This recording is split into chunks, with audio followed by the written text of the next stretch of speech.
السلام عليكم ورحمة الله وبركاته. في استراحة مسائي وفي حلمي الشارد، وأنا أتوقف عند كيف سنعمل أو كيف سيخرج وطني من هذه المأزق.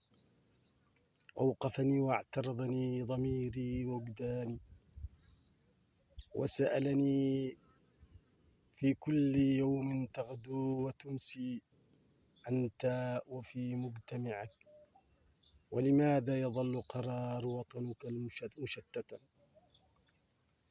فوجد في ذا استوقفني وقلت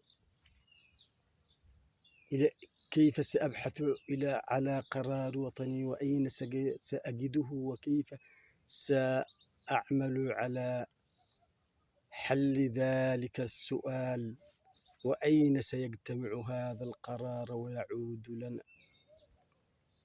ذهبت إلى قرار وطني المشتت باحثا عنه أين يكمن، ومن الذي يجعل منه ذلك الشتات ومن ذلك الروع وذلك الفرقة، وأين يكون هذا القرار.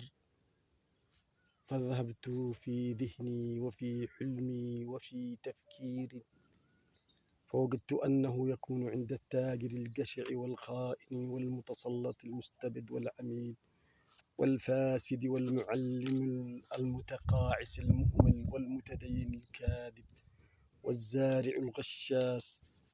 وإذا وجدت هذا القرار كيف سنعيده ويجتمع شتاته؟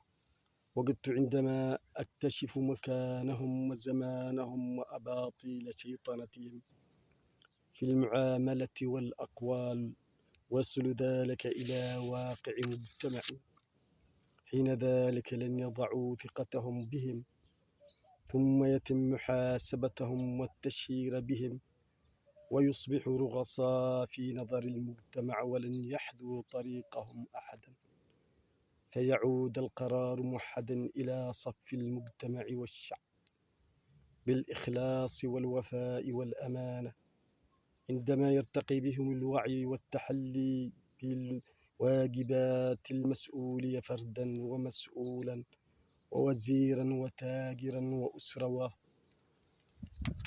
وفردا، هكذا يصل بهم مقام العلو والسمو إلى الأمجاد والحضارة والتقدم.